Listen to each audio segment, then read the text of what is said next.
Imaginem o mundo inteiro, imaginem o planeta inteiro como sendo uma grande cidade. Essa cidade está em constante interação e para que as coisas aconteçam, algumas pessoas dessa cidade precisam assumir papéis.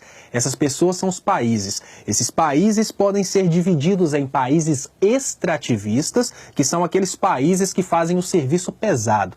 Dentro das cidades, normalmente, infelizmente, são empregos tão dignos quanto qualquer outros, mas são os empregos, por exemplo, daquelas pessoas que carregam as coisas pesadas, os chapas, digamos que aquelas pessoas que fazem o serviço bruto de servente de pedreiro.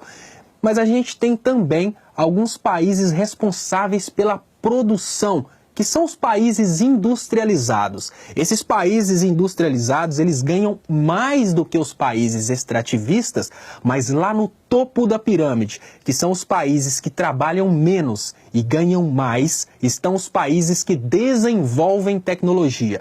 Então, quando a gente imagina desse relacionamento geopolítico, a gente imagina que os países que investem em intelectos, países que investem em desenvolvimento de novas tecnologias, eles simplesmente criam as novas tecnologias para que os países industrializados executem aquelas novas tecnologias através da exploração dos países extrativistas. Aqueles países que só criam as novas tecnologias, eles ganham dinheiro através de uma coisa que chama patente.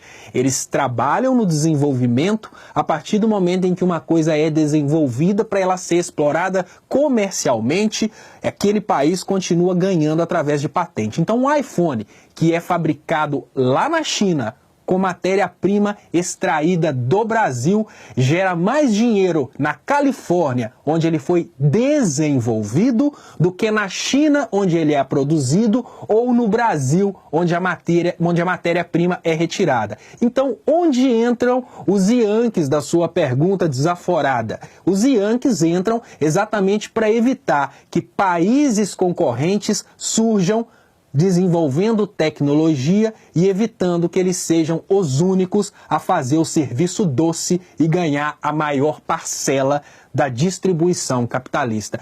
Resumindo, eles fazem a parte leve e ganham a maior parcela do dinheiro, e para garantir que nenhum outro país seja petulante o suficiente para desafiá-los e querer também fazer a parte leve, ou seja, a parte relacionada ao intelecto, eles criam condições para que os países abandonem projetos como Ciência Sem Fronteira. Como que eles criam condições como essa? Patrocinando golpes de Estado através de uma imprensa como a Rede Globo, que consegue fazer a população ir para as ruas lutar contra os próprios interesses. Então, quando você critica essa ideia que a gente diz, olha, teve todo um esquema patrocinado por países de primeiro mundo para causar esse golpe de Estado no Brasil. Nesse esquema, inclui-se também projetos como Ciência Sem Fronteira, porque a finalidade é que nesse espaço global geopolítico, o Brasil se posicione simplesmente como um produtor de matéria-prima, não somente para produzir matéria-prima para eles por baixo custo,